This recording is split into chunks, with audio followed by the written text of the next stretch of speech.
So I believe we are live, and welcome to class 2 of EM 660 for the spring semester. I'm going to talk about more of radical candor later on, specifically the management skill of giving and getting guidance and feedback or coaching, whatever word you want to use. Before that, I'm going to talk about something I came up with called the management ways, tied to my background, and share some experiences that I've seen to see if y'all can relate to some of those. I know I saw a lot of nodding last week when we were talking about different management styles, and I saw several people kind of feel like they could relate to some of these things, either through their work experience or past in some way. So we'll introduce management ways. And then toward the end of class, I'll talk about the case study assignment, which I believe went live today. I don't know if anybody's had a chance to look in Canvas or not, but I'll discuss that at the end of class as well. So that's kind of the agenda for today.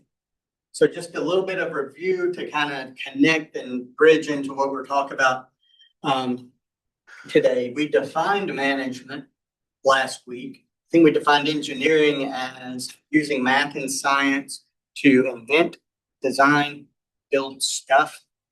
And then management is pursuing desired conditions, if we know what they are, by leading people and then managing processes from where we are to those desired conditions in a focused way with some set of management principles or philosophy. And so then we said that management, when we apply that to an engineering or technology-based organization, is what the intent of engineering management was.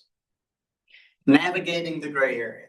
So we said there's actually a lot that goes involved in this simple little diagram. One is, do we even know where we want to be? Do we have a vision? Are we working towards something as an organization?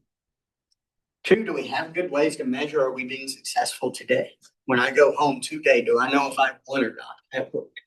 Or do I just exist? And then, if I know both of those, do I understand the gray area and the obstacles that I need to navigate? And we said there's 2 potential ways that we see managers traditionally look at that. One is, we call it the whack-a-mole approach, which is, I'm not sure where I'm going. Maybe I do. I'm here because I exist. I don't know if I measure if I'm being successful or not. I have all these obstacles and I just respond as they pop up. And then we said maybe a more effective way is having that well-defined desired condition, fully understanding where we are, measuring our success by today, understanding the problems, having a good idea, same gray area, same obstacles, but striving, knowing, focus on just which was the most direct one in front of us to eliminate to get closest to our desired conditions. That takes strategy. Strategy's hard. I have my other course this semester that some of y'all, if you're engineering majors, will get to or have to take with me, EM 747, Strategic Engineering Management. We talk about developing strategy, and I think I repeated it 3 times Thursday, and that was just the first class of the semester. Strategy is hard, but if we do it, it makes doing the striving method of it. So we identified that that's what management is. And then we visited radical candor and introduced that, which said as managers, bosses, leaders, the official role, whatever that is, according to radical candor, we have 3 main responsibilities that we are trying to accomplish. Getting results is the one that's obvious. Then we also are responsible for giving and getting guidance with our team and building our team. And we'll look at how to do each of those. Today, we'll look specifically at guidance. And then we said our ability to fulfill these responsibilities is related to the strength and trust that we can build in the relationships between me and my team. Me as the boss and my team. So we kind of looked at that dynamic, and then based on behaviors and approaches that are taken, we might find ourselves or individuals that we observe falling in different quadrants of the radical candor framework. And so the radical candor framework assesses and management's actions based on two dimensions, challenging directly. How willing am I to piss people off or push people? Have expectations of them, hold them accountable, and drive them toward success or individual or organizational development. But then two, the other dimension is how much do I care personally about each member of my team? If I do both of those, if I care personally and I'm willing to challenge individuals directly, that's the radical candor quadrant that we want to try and strive and push ourselves toward. If I care personally, but balk at challenging someone directly, which admittedly has been something, especially early in my career. As you get older, you stop caring as much, or I shouldn't say that. You care, but you don't mind challenging as much. But I would find myself in the ruinous empathy category of, I don't want to make them comfortable, or I'll just do it myself. And that's a constant challenge. Or we have this, which is people who are only results driven. I'll challenge you directly. I don't care about you, so I'm not going to worry about hurting your feelings. We call that obnoxious aggression. And then if we're low on both, I don't care about you, and I'm not going to even challenge you. We call that manipulative insincerity. So radical candor introduces the framework. Chapters 1 and 5 discuss that, and the main emphasis, and I think this was important, and she points this out, these categories are not labels to put on people, because people can change as they develop skills, knowledge and skills to help operate in. Everybody can push themselves toward radical candor. So try to avoid permanently blocking someone and saying, well, that dude's obnoxiously aggressive. It's just who they are. There may be actions that they take that fit that category, but there's still opportunity to care personally and improve. Just like I was saying, sometimes I struggle with,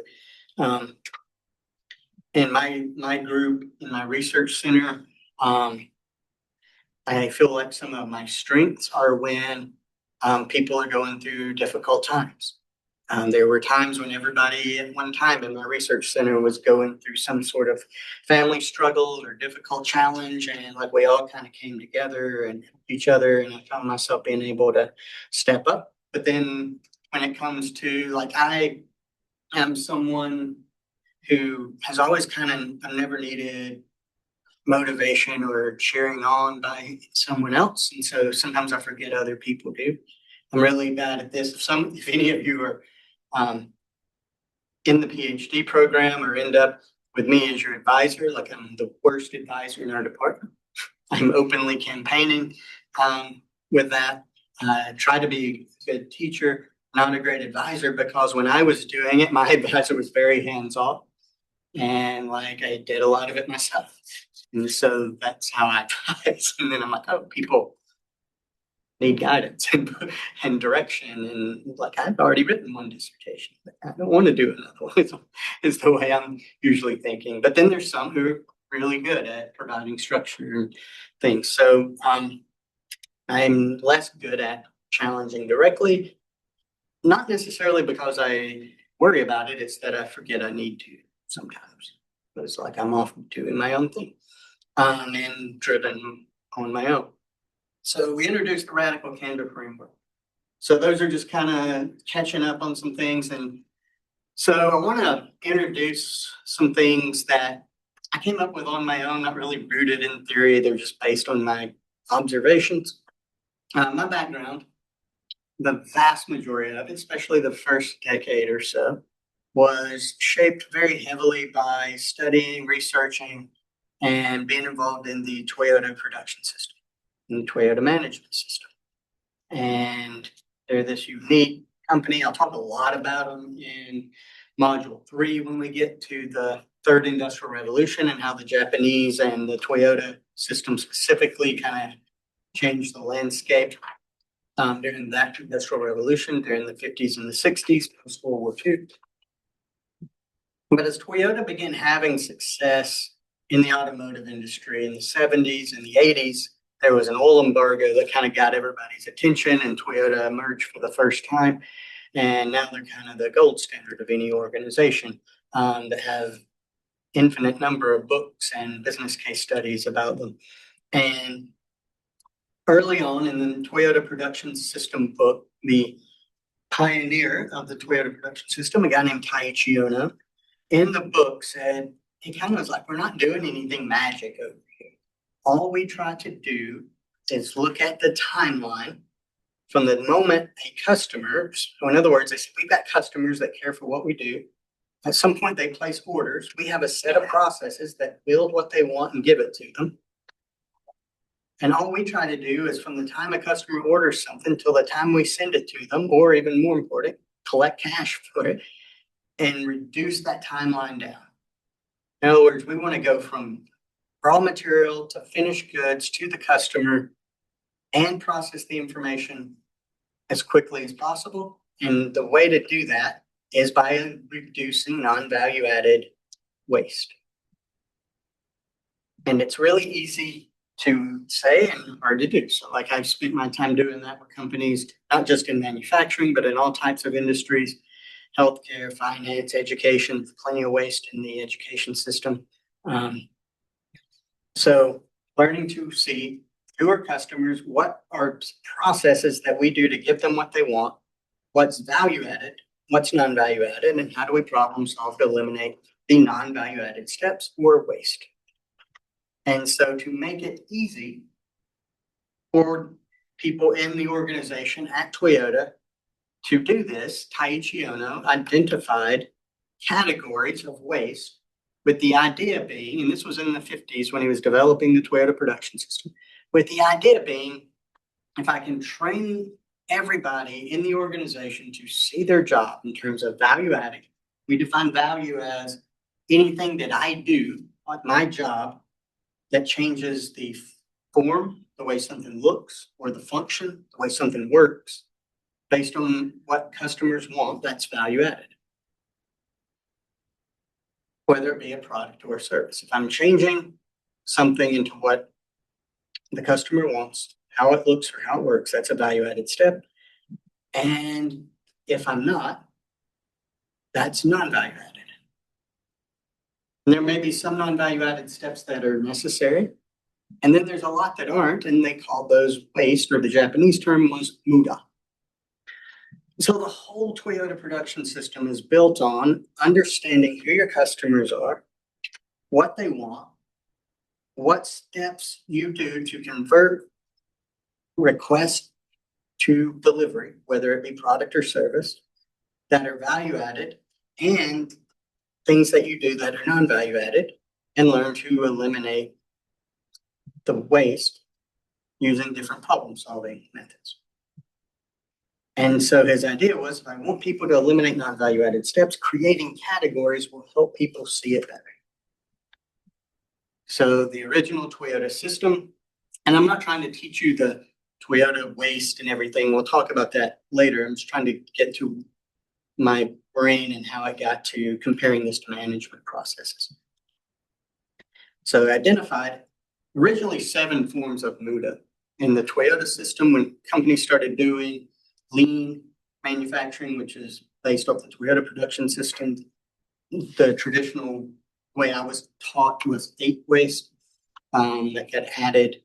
Not utilizing people's knowledge, skills, and abilities was the one that got added in the US, because that was more in other words, if I don't utilize people who do the job's knowledge, skills, and abilities to problem solve and eliminate waste, that's just as big a waste as any of the others. And that was inherent to do that in the Japanese culture, especially at the time, because they were more of a collectivist culture that engages people, try to make decisions for what's best for the overall good. And when companies started implementing this in North America in very individualistic societies, instead of engaging the people who do the job and use their knowledge, skills, and abilities, it was usually some manager or engineer going out and telling someone what to do. And so we had to identify, if that's how you implement the tools, that's a waste too if you're not utilizing people's knowledge, skills, and abilities. So there was the 8 categories of waste that if we learn to see them, we can improve our processes at the operational level. And so when I got into management and after several years of trying to be an engineer and implementing the technical tools of lean and of industrial engineering to improve processes, I realized that the improvement ideas that you come up for on processes are only as good as the buy-in that you can get from the people who do the job. So I really do feel like I spent about 20% maybe of my professional career being an engineer, and the other 80% being a psychologist, which I love. I'm just glad I didn't discover that I like psychology until I had already gone far enough down the engineering route to actually get that degree instead. You have to go to school a long time in psychology to make money. But I love psychology, and I've found, and I integrate a lot of psychology into my into this course as we go on when we get into motivation and different things, because I do think it's that important to engineering management. So I started when I got into the management side of things, because implementing the technical stuff's only as good as the degree that you engaged people, which is leadership and management. Then I started saying, what are the roles in management that are value added? Because it's no longer, just like we said last week, no longer when I get promoted into a job of management, just like Kim Scott said in Radical Candor, we're doing all this emotional babysitting and don't have time for the real work. And her coach said, it's called management, not babysitting. This is the real work. Now this is your job. So what are the value added steps in management? And more importantly, what is the waste? Because if we can learn to see them, maybe we can strive instead of take the whack-a-mole approach to navigating the gray area. That was my thought process. And so I went through and looked at, here are the 8 operational wastes. Can I identify equivalent management waste that I see people struggle with as they get into management positions? Where if we can learn to see them, maybe we can apply some of the engineering management tools and concepts that we learned throughout the semester to hopefully mitigate, eliminate, or avoid doing some of these non-value added management tasks. So I'm not holding you responsible for the 8 operational ways to lean.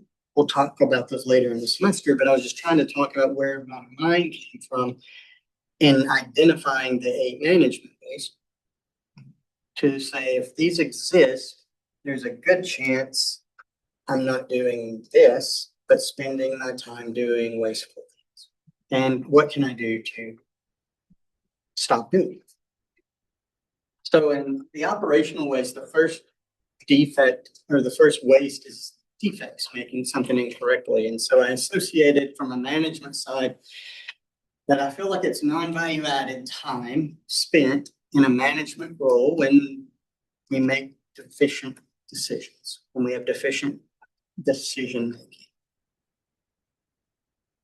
Because usually that either causes a bigger problem down the line, just like making a defective product, or we have to stop and spend more time on it in the moment. And so then we start to question. Once we identify that a waste exists, we start to say, what is the root cause? What is driving deficient decision making, and is there anything I can do about it? Sometimes it comes from incomplete or incorrect information.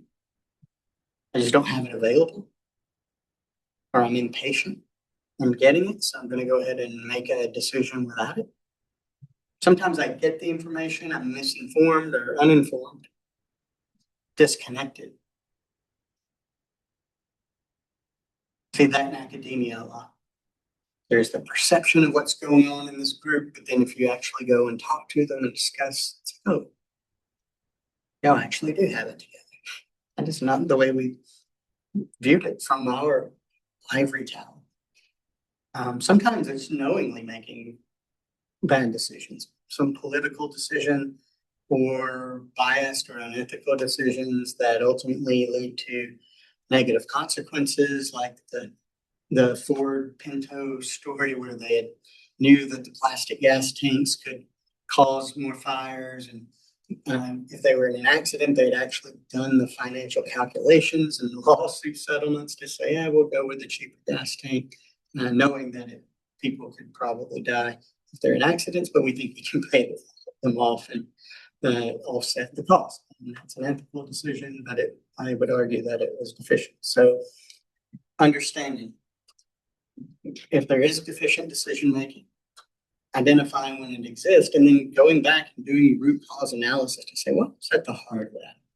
And if I can understand it, maybe there's something I can do to avoid it the next time and correct it. So I'm going to share as I go through some of these, just some experiences I've incorporated that may tie in to some of these ways. A lot of them lead to each other. A lot of the management ways lead to each other. So this was a company I was working with. And again, my first 19 years of my professional career before I got over into academia this is my 7th year, was spent going out, working with companies, implementing lean manufacturing of the Toyota system, everywhere from process improvement to strategic planning, leadership training. Got to work with a lot of different types of companies. So my stories are coming from that. And this was a company we were working with that had 3 locations. It was a corporation. And they had 3 locations, one in the St. Petersburg, Florida area, one in the Dallas, Texas area, and one in Arab, Alabama. So 3 big cities, right? Metroplexes. And they were really big on driving up their stock price. At the time, it was about $600 a share. And it's about a $150 million company with very little debt. It was very conservative. Father and son that kind of run the company. The CEO was the son, and he was a Harvard-educated lawyer. He was the smartest guy in the room. Just ask him. He would tell you, knew nothing about running a company, nor willing to listen to anyone. His dad was sharp, brilliant guy. The son was like somebody trying to learn how to drive by getting into a Ferrari. And that'd be their first car. It was all over the place. So not only was he CEO over all 3 locations, he was the president of one of the 3 companies. So each of the 3 companies had their own president that answered to the CEO, except he also happened to be the CEO. So he answered to himself. So he had 2 roles. And so very often he was consumed with his CEO role and was absent in his role as president of the Florida location. And so that created a lot of deficient decision making, because in his absence, they had 4 senior managers who, in the reporting chart, were equal, different levels of titles. They had a vice president of sales, a vice president of operations and engineering and R&D, and I'll get to him again later. He'll show up again, a director of quality and a director of human resources. And all 4 of them were kind of all reported to the president separately. But in his absence, no one was in charge, but those 4 were supposed to be in charge. So they come down to who talks loudest, who do you yield to, who's usually the vice president of operations, but then everybody would complain. And ultimately the CEO's ostrich approach, if we go back to last week, and manipulative insincerity led to efficient decision-making by his leadership. Very funny guy. Here's some of the quotes I heard him say over the years, the CEO. He liked to play man of the people. Like he He was always in a starch white shirt and tie, but except when he wanted to pretend he was one of the people, and he would show up in an awkward t-shirt that was new and clearly that he's not one of these people, and he goes out and tries to be one, and it's very obvious that he's not. So he would do that. I'm a man of the people, Nick. He used to tell me that all the time when he was playing that role. I remember trying to get them into some strategic planning, and he said, Nick, we have a strategy. More. We want more. Yeah, after about 7 years, their stock price plummeted, and they ended up selling out for like a lot smaller market value over time. And that tends to be what happens with that short-sighted view. So his absence led to deficient decision making. I see this one a lot, and I honestly think it's one of the big values of a program like engineering management, not fully transition. And what I mean by that is when someone gets promoted from being a technical contributor, engineer, whatever that might be, into management, but fail to transition into that management role for whatever reason. You may take on the extra responsibilities, but you never fully transition out of your previous role. I was talking to one of my PhD students this morning, actually. He's a part-time student, full-time worker, just got promoted, and he's on his second job since I've known him in the program. He just took a new job a little over a year ago. He's left the previous job because he got promoted. They never backfilled his position. And so he just kind of ended up doing both. And he was telling me that was happening again at his new job. I was like, this sounds like a recurring thing. So that can lead to fully transitioning if we don't even get the option. Hey, congratulations, we're promoting you to team leader. Won't even tell you what that is. Show up, do what you always do a little harder, and we'll blame you for some things that we normally wouldn't blame you. So maybe we don't backfill. Maybe they do, but I get very little training on what I'm supposed to be doing in my new position. So I'll revert back to what I know in the old position. That might be a reason. The job's very old defined. And maybe this will get to some of the other ways in a minute, but maybe I don't trust anyone to do the job that I just left. So I cling to some of those tasks or responsibilities. Another management way to see is poor time management. It's something I constantly have to work on. I'm not naturally great at it, so I have to have tools in place to help me be better at it. Examples as kind of the whack-a-mole reacting to what's next. Has anybody ever heard the phrase, the squeaky wheel gets the grease? It's a very country. Boy, I heard you say good old country boys or something you were talking about. I'm in the middle of nowhere, Alabama, so. Me too. Me too. So I consider myself one of those. And quite the accent for it though. Oh, really? No. I'm from Munford, Alabama. Have you even heard of it? Yeah. Okay. But see, people around there got worse accents. I go back home for a little while. I start sounding different. Me too. If I get around my dad and my brother, I can turn it up pretty thick sometimes. Where's home? I grew up in Collin County. Okay. Not in the city. Like that's the closest thing I can come to something anybody. Out in the sticks as well. But my grandpa used to use that saying all the time, squeaky wheel gets the grease. So in other words, whoever's yelling the loudest is who gets paid attention to. May not be the most urgent, but they're the most important need, but they're the loudest. So like if I'm bouncing from squeaky wheel to squeaky wheel, I might not be pulling the right parts, just the noisiest ones. I know that I have poor time management when exceptions are always the norm. I find myself with overlapping schedules, and usually what happens is the ability to differentiate important task from urgent task. Dwight Eisenhower said, important tasks are rarely urgent, and urgent tasks are rarely important. Important is impact. Urgent is how squeaky wheel it is in your face. And if I respond, and so if it's not important, it's not urgent, people don't tend to have a problem prioritizing that. Just ignore it. It's not important. It's not in my face.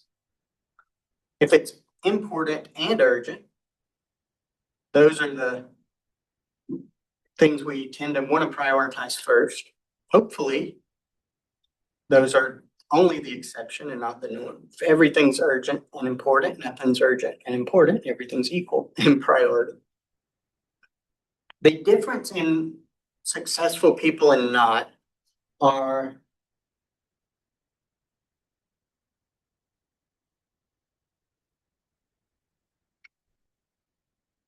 so important,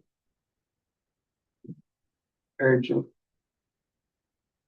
not urgent, not important. So if it's not urgent, not important, if it's urgent and important, it's easy to see that would be priority one. If it's not urgent, not important, out of the 4 quadrants, it's easy to see that would be priority 2. The difference in successful people is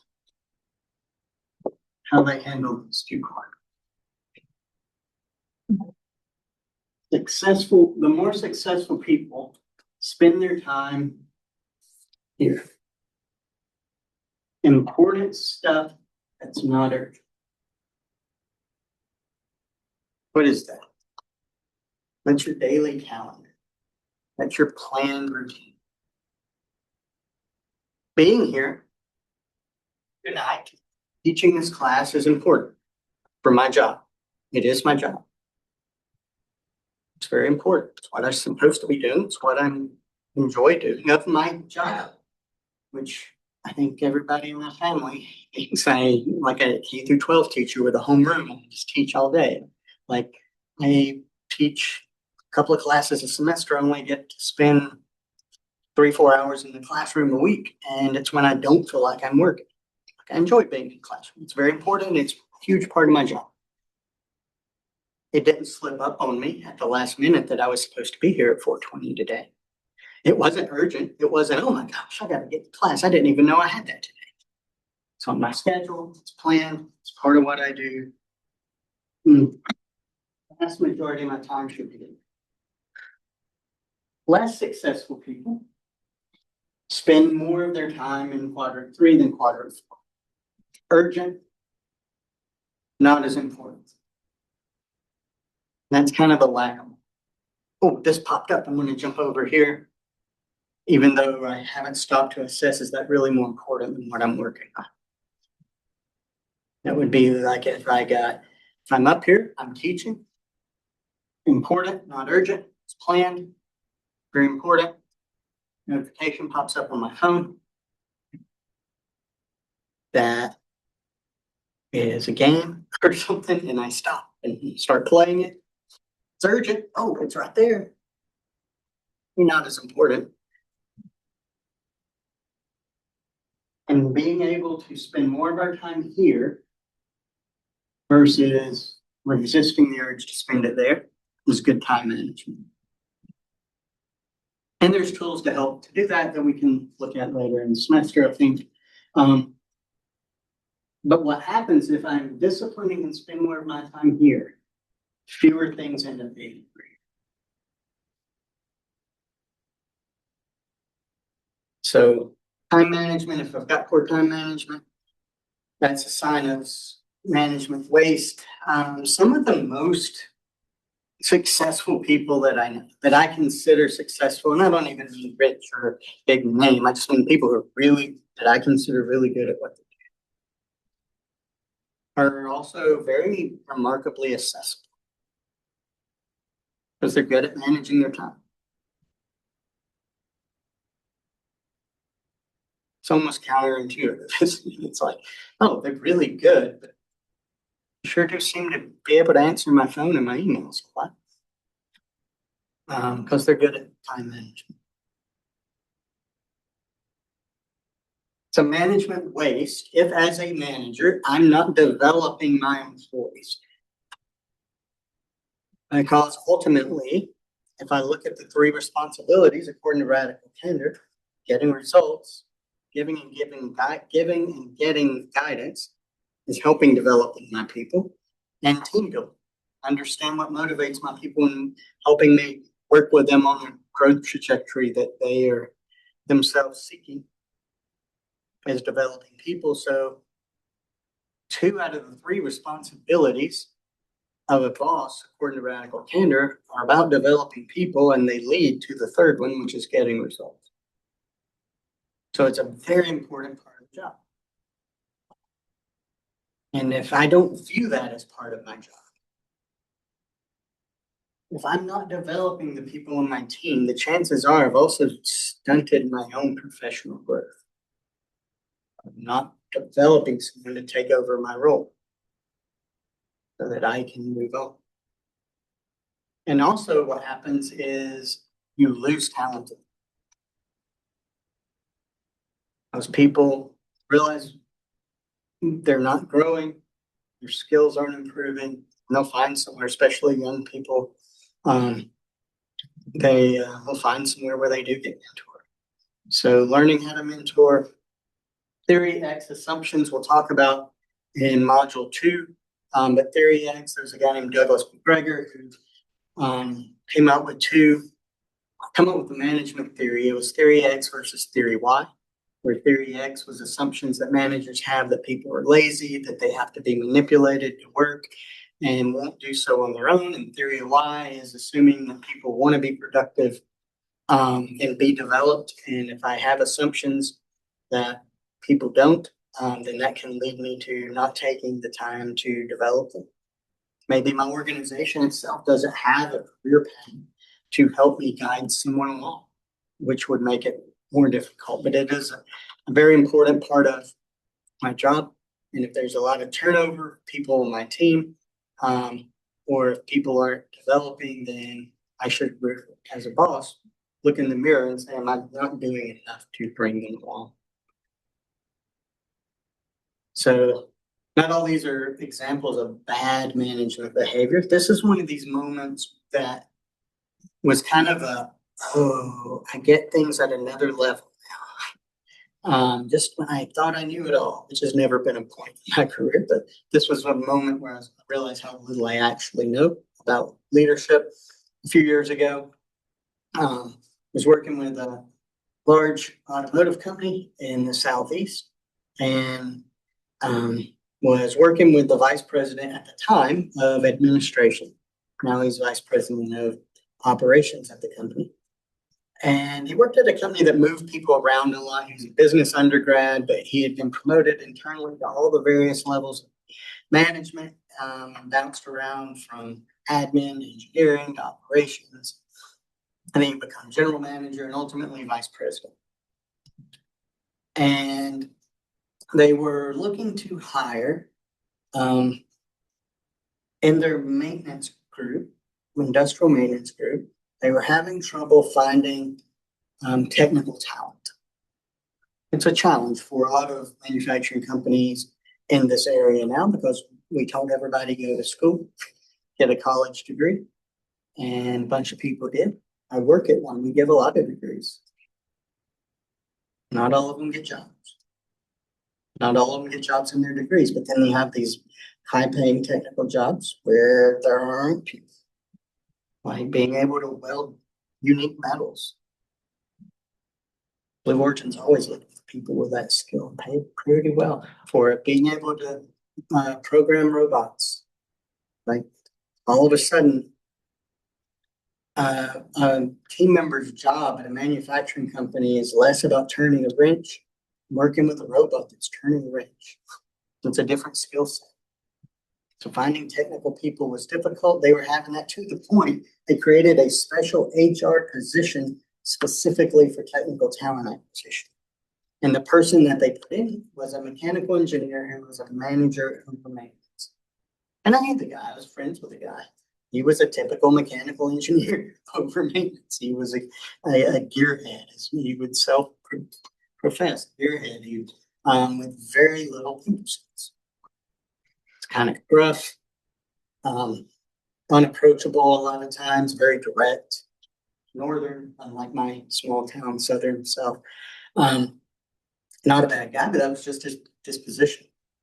And so I remember talking to the VP of admin, and I was like, really? Him? In HR?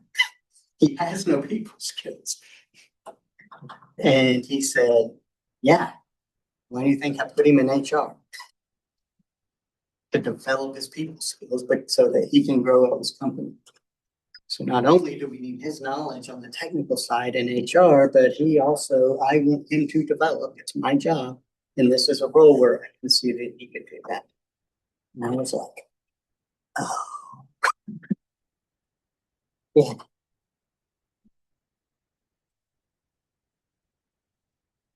I don't know if you'll ever encounter this one in your organization's failure to communicate to various degrees.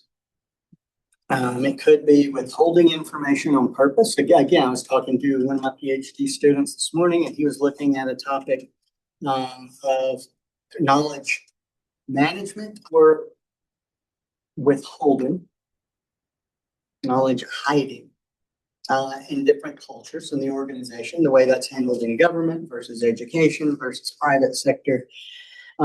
So sometimes it's on purpose. I'm withholding information. I'm not communicating it directly to you. And sometimes it's hard for us to make decisions if we don't know the real story of what's going on. Sometimes if my method of communication as a leader is informal, I'm going to rely on word of mouth. I mentioned the ostrich last week. I had a boss who was like that, and he was kind of, if he didn't like something I was doing or something one of the other folks were doing in our group, he would kind of tell one of us and hope that we told the other one and that it would get around. And the more levels of information that communication goes through, the greater the chance of it getting distorted. Right? It's like the game of telephone that you ever play that when you were younger. You start out with one phrase and you pass it on to one person and pass it on to the next. By the time it gets all the way around the room, it's been distorted and almost a completely different phrase. That's the way communication happens a lot in our organization. Sometimes we don't have a standard communication system. Sometimes it's not on purpose that it's poor communication. It's just that they're not standard systems. Sometimes we have multiple systems that don't themselves communicate with each other. We have that here. We have Banner, we have DegreeWorks, we have a lot of different systems at UAH, and they don't always talk to each other, and sometimes information gets inaccurate, lost. I experienced that just this morning. The same PhD student had been a mechanical engineering PhD student starting in 2004. So there's dedication for it. And I started looking at the courses because he's finished with the coursework. And I knew he had been in 3 of my classes in engineering management, but like in DegreeWorks, which is the system that shows the classes you've taken and progress towards your degree, it wasn't showing all of his courses, almost none. Then I got to notice, and it had him under the 2004, 2005 catalog. He had applied for the EM program in 2019. So I'm like, oh, great. This is a problem. I said, did you not apply? Did you just switch programs? Did you just start showing up to EM classes? Like, how did this happen? He's like, no, I filled stuff out. So I asked her office assistant, who's great. She's like Indiana Jones. She can figure anything out very quickly. And Veronica, give her name a shout out.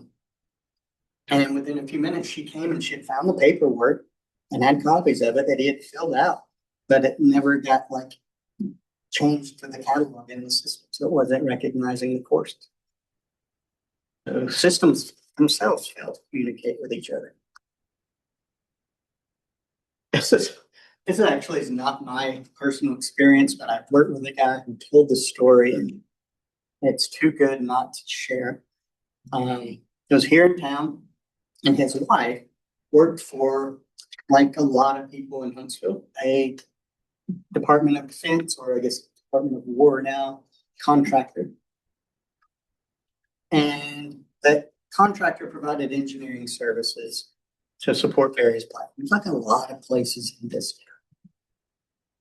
area. And they were hiring a new program manager who was a retired colonel.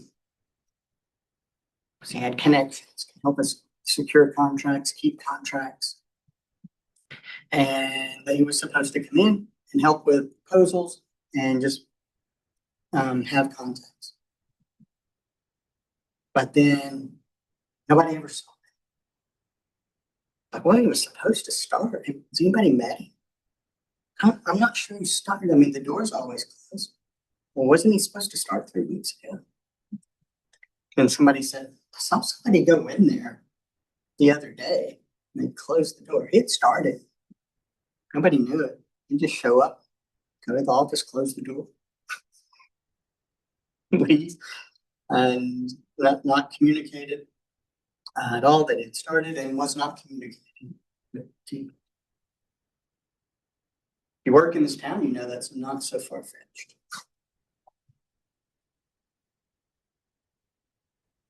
See this one a lot as well, and it happens for multiple reasons. Micromanaging. Micromanaging is when a manager at one level tends to spend an inordinate amount of time in the details at the level or multiple levels below them.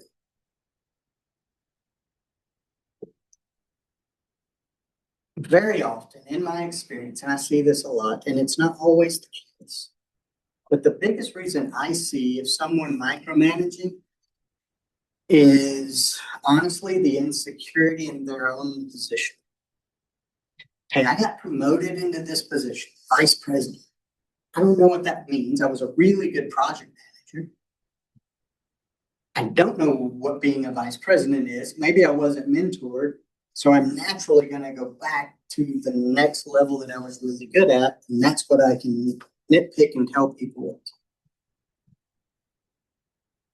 Level of discomfort.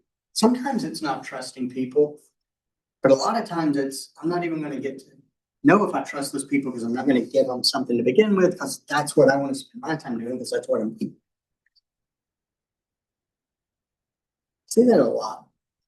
Again, it's the psychology part, observing. Where does this behavior come from? Oh, it's because they aren't used to doing what they are in this position, so they go back to you. We're probably good at that caused them to get promoted to begin with.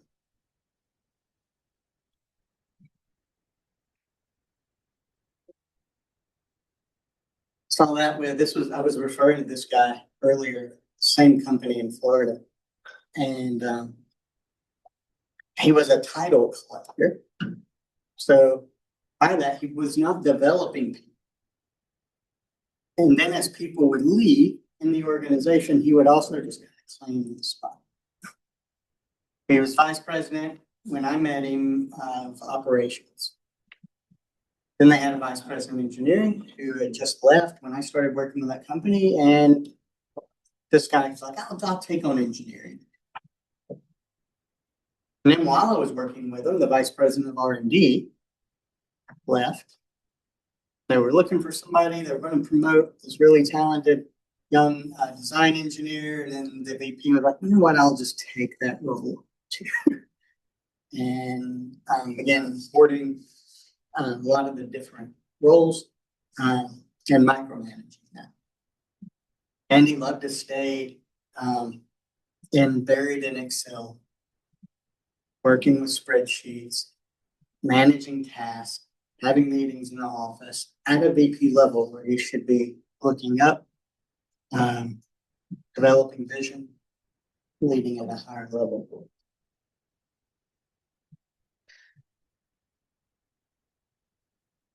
See this one a lot? Resisting change. And if we find someone in a management position resisting change, that can be a wasteful action. Sometimes it's overt, not complying. Sometimes it's a little less, a little more subtle, complying maliciously. Maybe it's due to job insecurity. See a lot of this. I mean, I'm just speaking from my current, not my past life, but my current life in academia. See a lot of this. Academics tend to resist change in general, but especially since COVID, the education world's changed a lot with online. Online education was already a thing. Then the ability to record lectures, post them, and then becoming more and more of the common way of doing things. What does that mean for us? Job insecurity. We need to start resisting these new technologies. AI. Oh gosh, what is that? We need to just ban it instead of understanding what it is, because it's going to replace it. Instead of realizing it's here, how do I realize it? So see that a lot. I work with a guy who used to say there's two types of people who hate change and liars. Because he said everybody hates change. And maybe that's true, it makes us uncomfortable.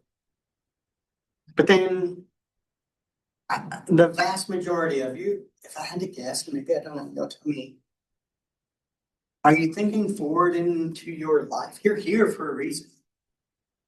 Are you looking to change something? I mean, you're in graduate school. You're doing it for fun. And only fun. Are you looking to change your role, your job, progress, grow in some way? Like, we are always seeking to change under our own guidelines. But a lot of times, if things aren't communicated to us, if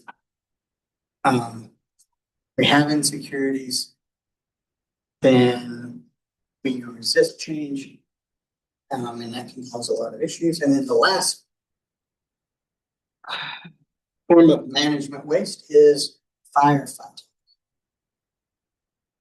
And that is spending a lot of our time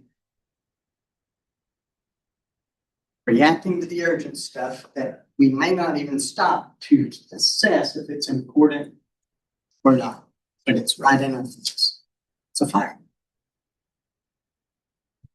And what's really scary a lot of times is organizations where that is rewarded. I always joke in manufacturing, maintenance people are like, they like to be the superheroes. Here I come to save the day. But if I have to save the day every day, but if that's what gets rewarded, hey, you just saved the day. Hey, you put out a 5, and that's what gets rewarded. Guess what I might do the next day? Start a fire. Call them arsonists, management arsonists. If that's what that becomes the mentality, then all of a sudden we make everything urgent. We thrive on chaos. That's when we start to see there's no standard processes, priorities are not clear, and we reward it. And ultimately, if everything's a fire, like I said, if everything's priority, nothing's priority. So equally hot. And very often, if we manage our time properly, we put the fire out when it's simmering smoke before it becomes a raging fire over. Time management can contribute to firefighting, but it can also, it's not the only, like I said, a lot of times it's culture. This was a company I worked with, and I love working with this company. I haven't done much with them since COVID. It's a wonderful company, but it was very unique at the time. It was a family-owned business where at any time in a day, there might be 3 generations of the family there. The founder of the company was the grandpa, for lack of a better term. He was the oldest of the 3 generations, first generation. He started the company. And so his management philosophy was he was kind of self-taught. No college education, anything like that. Sharp guy, always like sitting and listening to his stories. He was retired, but he still hung around the company, still had an office, maintained some older sales relationships, and just kind of piddled. But he was around, and his mentality was, in my company, just do as I say. I don't need your brain.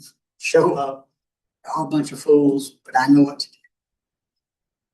That old school mentality. Then his son was the current president, second generation. Also sharp guy. Engineer, got his MBA from Harvard, actually. Hard worker, very intelligent guy. And his view was, whereas the grandpa was do as I say, the son was, I'll lead. I'll develop managers, do as they say. So now we've got another level. Not just me, but we have managers. I'll lead, have managers, do as they say. It's really good in the executive role, growing the company. But then his son, younger guy, early to mid 30s at the time, third generation, he was running the day-to-day operations at that time. And he was more people-oriented. Wanted to instill a strong culture in the company, was focused on the people, was really big into getting personality tests and understanding them, getting in the right roles, and had his views that way. So it was really interesting seeing the different approaches, because it went from do as I say, and then this was the predominant culture then, do as my managers say, and what was rewarded very often was firefighting. Those managers were the ones that were here, I come to save the day, and the culture was chaos. It was almost like fun, controlled chaos, but it was chaos, and if something wasn't wrong, somebody would start a fire, because that's what they were comfortable with, and that's what got noticed. So I kind of wanted to cover that, because our job as managers is to navigate that gray area, understand where we're going, desired conditions, understand where we are, how do we measure success today, understand the obstacles between where we are and where we desire to be, and navigate through that gray area. So seeing the waste are the obstacles, what are value-added steps as management, getting results, giving and receiving guidance, building teams. What am I doing that's consuming my time that might be non-value added? And are there engineering management principles that we will learn throughout the semester that can help me better navigate that grade? So that's kind of the mentality that I want us to maintain as we go through the semester, covering different things.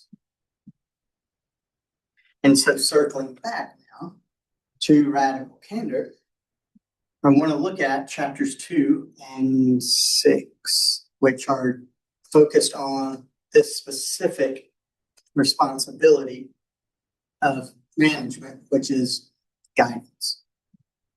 What do I need to think about? What are some tools? What are some help as a boss when I am seeking to receive guidance from my team, to give guidance to my team, and encourage feedback and guidance amongst my team? And the way I go about that. And how can I, in real time, assess my urges, my thoughts, my behaviors relative to the Radical Candor framework, based on what degree do I care about each member of my team personally versus how willing am I to challenge them directly. And so I think my last personal experience with managers that I'll cover, just comparing two different quadrants of the Radical Candor framework. Earlier in my career, I had the wonderful disadvantage of, or misfortune, misadventure, I guess, of working in a research center in academia that had two co-directors. It's like having two starting quarterbacks. If you have two, you probably don't have any. So I'll call them co-director 1 and co-director A so that neither of them feels inferior to the other one. So co-director 1 had a PhD from MIT. He was another one of these people who liked to collect titles and recognition. He was always executive director of some symposium, and he had called himself, I think he appointed himself assistant vice president of something. Like, he just had a lot of titles. His email signature was really, really long. And he had various business consulting companies and various divorces. And those are more related than they may seem, because a lot of times in the business world, when somebody says, I'm starting my consulting business back, that means they just lost a job. I want to start my own business back. Oh, so you're going from the job you were previously, kind of like you just got divorced. I think he was on wife 5. So one of the guys that we worked with was like, you've been divorced 4 times. It might be you. The problem might be you. He was he epitomized the obnoxious aggression quadrant of radical candor. Very loud, prone to outburst, like actual tantrum outburst. Didn't know adults acted like this in the work world. These are just some. I remember we had a couple of interns working on a visual board. We were looking to track some of the metrics that we got from.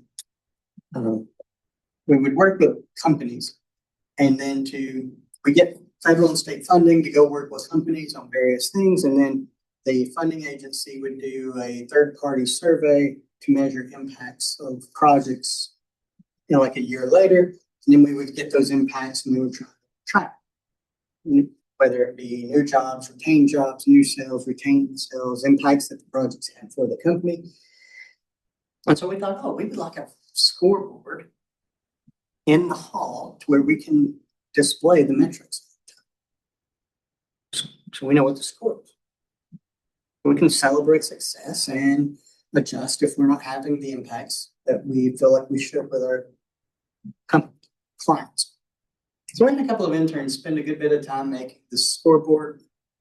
Then this was early in my career, so it wasn't a lot of it wasn't digital. They were literally coming up with letters on bulletin board that they would print off and go hang up.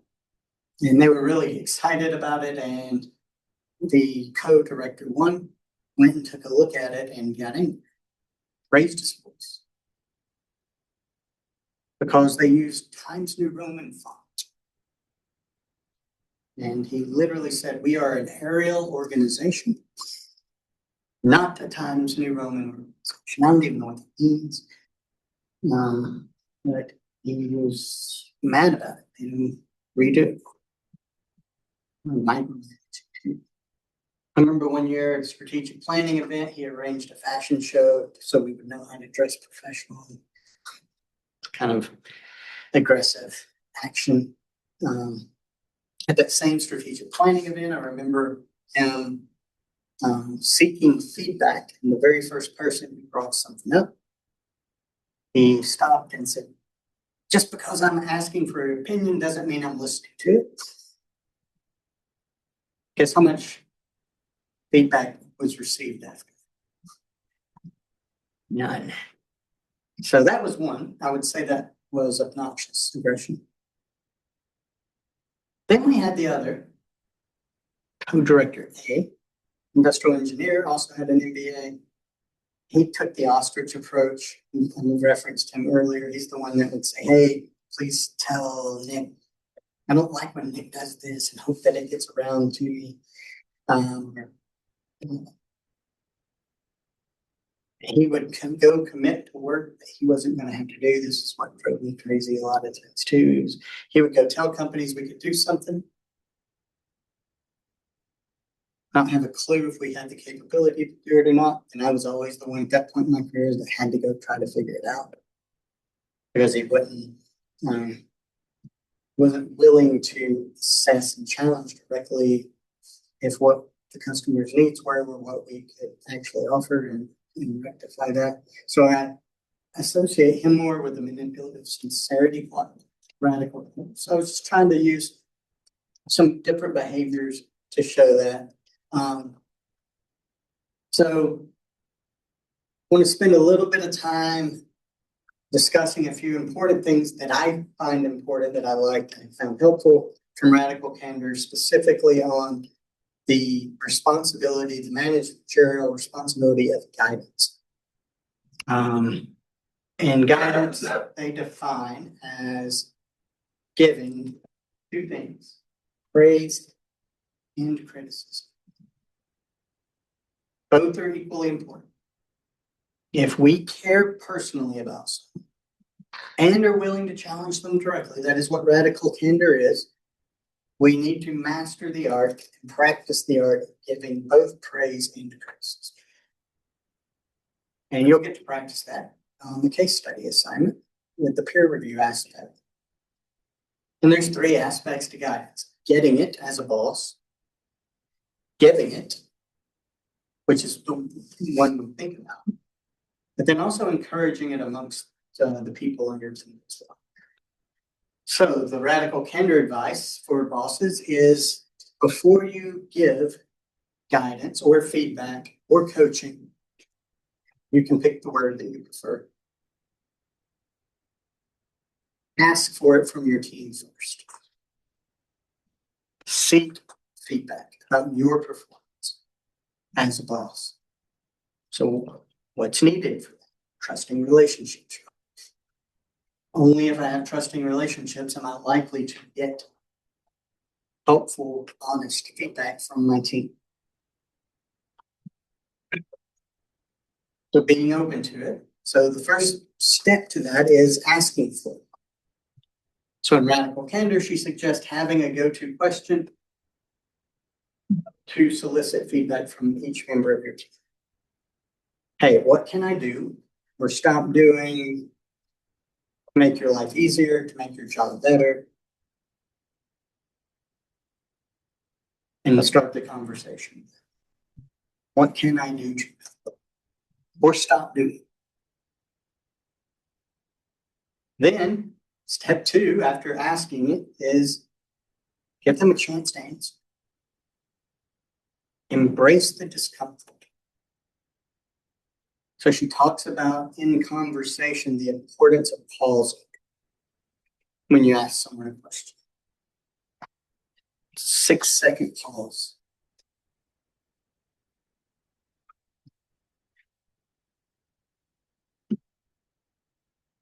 Seems like an eternity, right? My niece works in the news. She's a news producer, and she'll tell you 6 seconds of dead air is like half a story. It's like brutal. But if sometimes, and I said this last week, I talk for a living. When left to my own, I will talk. If you have comments, Zoom or in person, please interrupt me, please. I'm giving you permission. I forget sometimes to stop and I ask a question. Give time for people to process and answer. I'm this way, and I forget to do it with other people. My brain takes the time to catch up. I don't like to just speak off the cuff. I like to stop. I like to think. I like to process things before I respond. And if we're not giving the chance to do that, then it kind of is not a two-way conversation. So as a boss, have a go-to question to solicit feedback. What can I do or stop doing to help you? And then allow time to answer. Then when you do get an answer, if you do, Don't respond emotionally. Listen with the intent to understand, not respond. Active listening. Paraphrase, repeat for clarity if you don't fully understand. Not be thinking about what you're going to say next, but truly listen. And then reward criticism if you want to get more of it. Whether or not you disagree or agree. If you agree with the criticism, reward it by showing that you are making a tangible change. Hey, you brought this up. I hadn't thought about it. I'm implementing this. We're going to do it this way. I heard you. The chances of continuing that open dialogue is much greater. I reinforce. If I disagree, a thoughtful explanation of why I disagree and might not take into consideration, as opposed to if I want your opinion, just because I ask for your opinion doesn't mean I'm listening to it. But even if I hear you, I'll say, I understand what you're saying, but this is my view on it, and this is the direction we're going. And very often people, if things are explained to them, are okay going along with it, even if they don't. It's part of consensus building, which we'll talk about, leave later in the semester. So those are tips that Radical Candor gives us in terms of getting guidance. Then it also gives us tips on a very important role as a leader, and that is giving guidance. Always ask for it first, and then be willing to take it, criticism and praise. And then when you're giving guidance, the original in the Radical Candor book that we have, they give the acronym HIP, be HIP, when you're giving guidance or feedback. With the H being be humble and helpful, with the I being immediate and in person, and the P being praise in public, criticize in private. Now, in the Radical Candor blog that they keep going, beyond this latest edition of the book, they've renamed that CORE. Or they renamed this portion of it CORE. So the H in HIP, be humble, not patronizing, but also be helpful. This has helped me immensely. Feedback is only effective if it's sincere and specific. If you just tell somebody, good job, does that mean much? I don't even know what it is. Thanks. I'm not going to remember that. To be sincere and specific, they suggest trying to hit these three things: situation, behavior, impact. And if you can hit those three things, praise or criticism, it probably will resonate.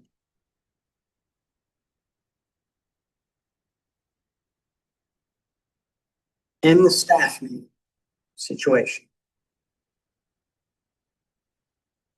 Bob, you told the joke, behavior. When you did that, it loosened people up and created positive conversation. Impact. Good job. That means a lot more than just good job, right? I stated the situation, I stated what someone did and the impact. Or it could be the other way. Hey, Bob, in the staff meeting the other day, you told that joke, behavior. It really was ill timing and it put Jim off, and I could tell he shut down. Let's try not to do that. Situation, behavior, impact. Now they've reframed that now as core. If you can state the context, which is situation, Hey, in last week's class, observation, I observed you share an experience. Result, which is the same as impact. I really think that enforced the learning. Then the E of core is expected next step. I encourage you to continue sharing when you feel it adds value.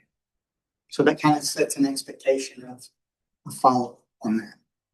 So I kind of like core better, but the book has a come out with an edition that talks about so situation, behavior, impact, and expected next steps. And if you can hit all four of those things, when you give criticism or praise, it's probably more meaningful. So a big part of what we're going to be doing when you do the peer review for the case study assignment is practicing being able to give good criticism and praise. And good criticism and praise probably comes from being able to articulate situation, behavior, and impact. In this section where you were describing the management situation, you used this very specific example that demonstrated firefighting behavior. That shows me that you have a good understanding of that concept of the course, impact. Is that a little more meaningful than good job here? So those are things we'll be practicing. Because it's a critical skill as you get into a management position to be able to do both praise and criticism. So be helpful. Then the I in HIP is give feedback immediately, as immediate as possible. You don't have to schedule feedback. You can have a conversation on a walk. Hey, I noticed earlier today you did this. That was state situation behavior. You don't have to say, meet me in my office, call me, create that ominous feel and cloud. Because the further away an action gets from its consequences, the less likely someone is to associate the two together. I learned a lot about psychology and a lot about people from my dog training. I really like dogs more than people. I think I told y'all, had dogs my whole life. I lost my dear Daisy Duke over the holidays. She was 12 years old, so she was the last of the group of three that I have had all of my adults. So the first time in about 18 years, I'm dogless. But for the last 4 years of Daisy's life, she had been diagnosed with cancer. And she was an old lady, 12 years old. She was an English boy. So there was a good chance on a long day like today, or I've been here all day, I may not be home till after 7. There was a good chance she might have used the bathroom before in her old age and her condition. Now, if I get home and that had happened, and I don't know when that happened during the day,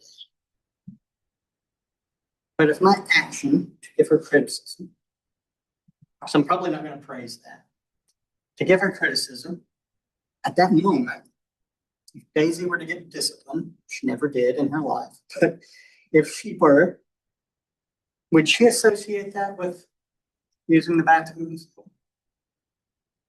Dogs associate it with what they're doing now.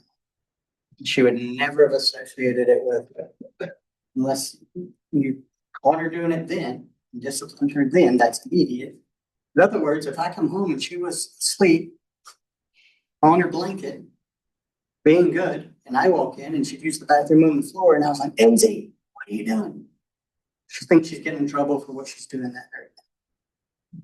Immediate feedback is critical, not letting it go. That's why I don't like performance reviews. It's like, oh, let's wait till the end of the year and tell you what did wrong all year. We just wouldn't stop it. I can't wait till December when I can tell you at the end of the fiscal year. And then the P in it, be humble, be helpful is H, immediate, in person if possible, is the I, praise in public, criticize in private. Praise in public, criticize in private, as a rule of thumb. Was dealt with this week. We had a group of us in a research chat. And us faculty are not always the most intelligent, emotionally intelligent people in the world. And so we were bouncing ideas back and forth, and one of our junior faculty said something, and one of the senior faculty was like, he replied all and read, and he was like, "Do you think I should say something, reply all, just like he did?" And I was like, criticize in private, praise in public will do no good. But then also, I think a critical job of us, and we'll get to this later in the semester when it comes to understanding each individual of your team and how different they are. Understand what praise means to different people as well. That's not how you would want to be recognized, but understand how each person might be recognized. Calling someone up on stage may be a great way to recognize some people. It will cause me to avoid doing anything well if I think that's what's going to happen. Buy me a bottle of whiskey, give that to me in public. Okay, that's great. But like understand what recognition means to people as well. And then from a encouraging guidance amongst peers as a leader, I think one of the key things is not to let members on your team talk poorly about each other to you behind the back.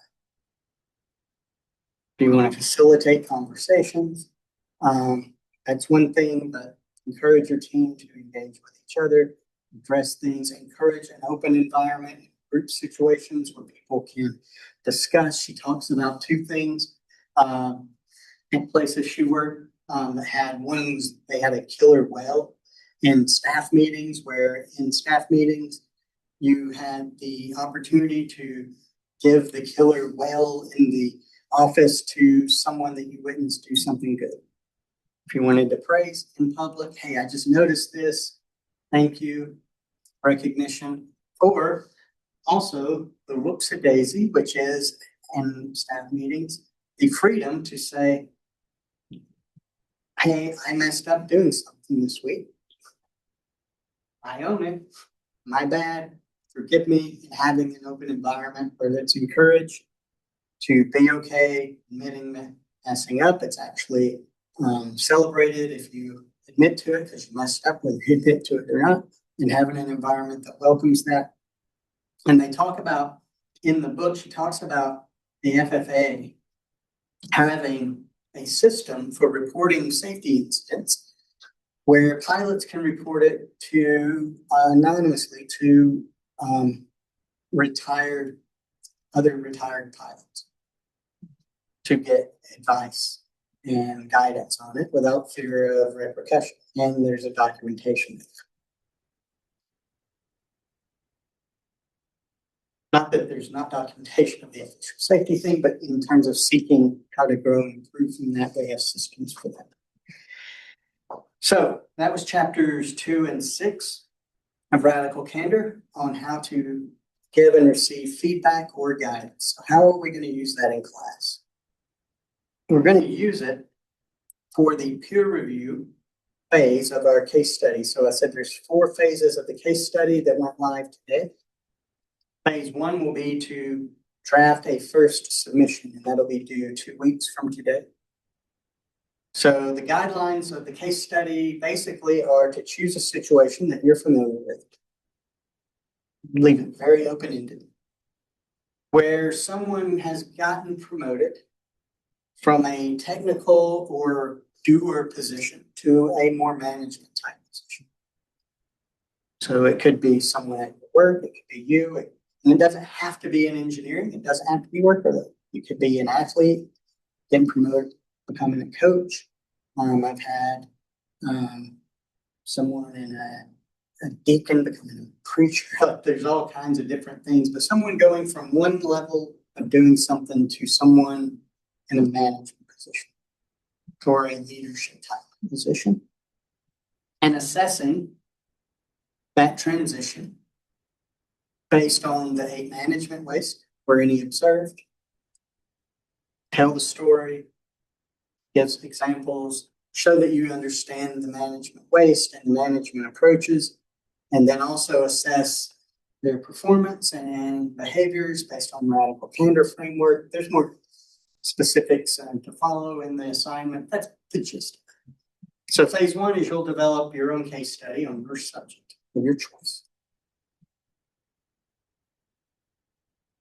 Phase 2, after the 2 weeks, we'll go into peer review phase, or written peer review, where you will receive 3 of your fellow classmates' assignments to peer review, and 3 classmates will receive yours.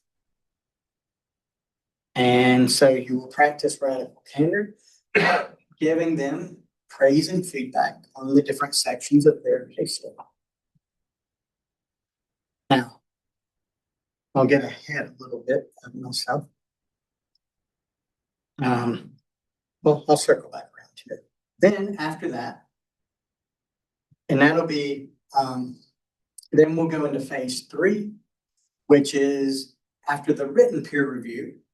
I'll give you 1 week to revise your first submission based on feedback that you received in the written portion, if you see fit. You are not at all obligated to implement any of the feedback that you receive. Like, I'm not going to go back and grade you on phase 2 or 3 based on if you implemented your peers' feedback. Your grade in phase 1 will be your good faith effort to put in a first submission. It is not a rough draft. It is an actual first submission of the assignment to the best of your ability. Then phase 2 is your grade will be the quality of feedback that you gave your peers, not how much feedback you implemented on your actual assignment.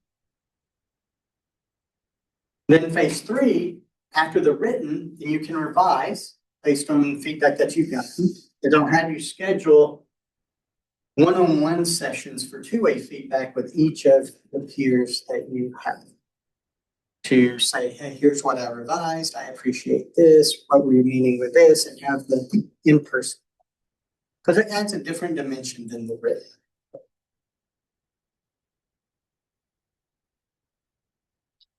What I will try to do,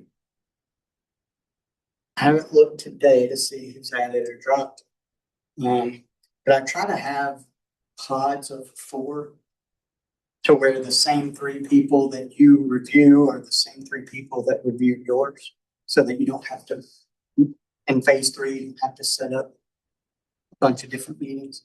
It may not work exactly like that. You will do 3, and you will receive 3 peer reviews. Unless everything's the number of classes exactly divisible by 4, you may have 1 or 2 that review you that you don't, but it'll just be like 1 extra. You may have to do 4 two-way sessions in phase 3 instead of 3 or something. We'll see how that shakes out. I've not looked at the demographics this week. And in phase 4, after all the first 3 phases that kind of lead us up to spring break, then you'll get time after spring break to take everything and do a final submission. And you'll turn into me, and that's what I'll grade as the final actual delivery. And it is, I won't say impossible. I have yet to see a phase 4 final submission that wasn't significantly better than the phase 1. Because a lot of things happen. One, you're getting feedback. from your peers, and we're all in grads. We're all trying to work on radical care. Two, you're getting to look at three different people's view of the same assignment. So sometimes it might be, oh, thanks. They did a lot more than I did. Or, oh, I could have phoned it in. I didn't know I could have done this little work. And so at some point you start to gravitate toward the middle, right? Or raise our level. But two, even helping each other get better, consistent feedback that I get is people get ideas from reviewing other people's work to improve their own, even if it wasn't direct feedback that they received. It's like, oh, I like the way they did this, pointed this out. I'm gonna adopt that to myself. So it's kind of hard not to make your initial assignment better by going through this, which is kind of the purpose. Now, what am I looking for and what am I not? I'm looking for you to practice radical care. How well can you give sincere, helpful, specific feedback to help each other make your product better, your deliverable? I am not looking for you to provide a lot of spelling, grammatical error. Like, I don't want you just going in and adding a lot of commas and correcting spelling. That's what a copy editor does. If you want to make one comment, I mean, we're all engineers, so like the chances of us knowing how to spell are pretty low to begin with. So like, that's not what I'm looking for. If you want to make one helpful comment that says, hey, you may want to consider revisiting the spelling or the grammar because it's distracting from the quality of your work, and you can be state, situation, behavior, impact. That's one thing. I'm looking for you to make comments on the content of the work, both praise and criticism, practicing radical candor techniques. Not be a copy editor and nitpick that part of it. So, like I said, doing the core method or the situation, behavior, impact, or core is kind of this new version of that. The context, the observation, the result, the expected next steps. Hey, when you use this example, that made me realize that you understand this, or if you use a more specific example here, it would make this section stronger, demonstrate a better understanding of firefighting, or whatever it might be. And then a couple of things I've gotten in the past that I just want to address up front, because some people will say, well, I was assigned somebody and it was just really good. I didn't know much to say. I'm not just looking for criticism. I'm practicing praise and criticism. If somebody did something well, that's telling me you have opportunities to say, hey, when you pointed this out, this was a really good thing here because, not just good job, but truly getting in there, reading chapter 2, chapter 6, applying radical candor to giving feedback to others. That's what I'm doing. So we're practicing a critical management skill. We're reinforcing things we're learning. We're also helping each other make our deliverables and our performance better. So that's why I did the assignment. The way it is, like I said, maybe uncomfortable at first with don't know people, but like that's why we practice. That's why we're in class. So it becomes a little easier when we're having to do it in the big people world. So that's out there. Take a look at it. To practice and get 2 participation badges for you to practice, because you won't need it in phase 1, but when we get to phase 2, Canvas, and I'll demo it, and I've got a tutorial I'll put up when we get to phase 2. Canvas has a peer review system that makes it, in my opinion, easy to do this. That's what I want you to use. So I'm using 2 of the participation badges for you to practice that system, because that's what you'll be using for the assignment is. So participation 6 is to just turn in a simple document answering like 4 questions. There are 9. I mean, it's like, what's your favorite food? What's your spirit animal? Who would play you in a movie? Just to submit a document, and then after a week of doing that, that'll be due next Monday.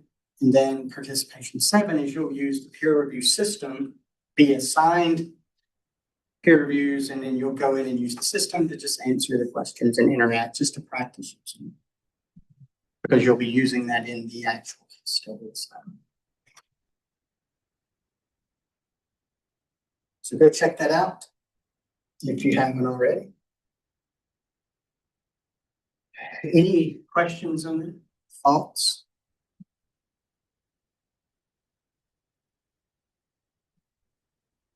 Unrelated. I have to ask, because you don't speak Russian. What caused you to be threatened by the Secret Service?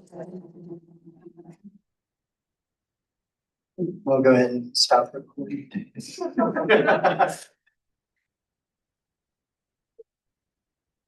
I was assuming those people were intermingled. So this was 2009. So back when things weren't quite as intense in the world. And so I was going to a conference to present in Washington, D.C. Me and a couple of my colleagues. And so we're doing the whole proceed touring thing. We were outside the White House. And I thought it would be funny to pretend like I was climbing the fence, to get a picture taken. Wasn't touching the fence. Yeah, that's what happened. People came out of nowhere. It's like, this is going to be the worst day of your life. So I have a friend, still a good friend to this day, and she was a colleague as well. And she looks at him and goes, he was just kidding. God. So I don't think that's going to help me. Well, today I would have been shot, I'm pretty sure. But no harm, no foul in it. Makes perfect story. It does. Yeah. And ended up in a coma 12 years ago at H1N1. Go to the doctor. Country boy, I'm not sick. I'll treat this with cough drops and more cough drops and more cough drops. And then you go into the hospital in January and wake up in February. Or in December and wake up in February the next week. So. You have to like learn how to walk again. I did. Has anybody ever been in a coma? Yeah, there's not these groups. I found them. These groups where they just talk. That time you was in a coma, was it like that? Yeah, I did. It was about, I think I was in for a little under 4 weeks, in the hospital for over 6. And yeah, I had to learn to walk again. Things I had to learn to write my name again. Things you never think of or I never thought of. Start as a white belt again.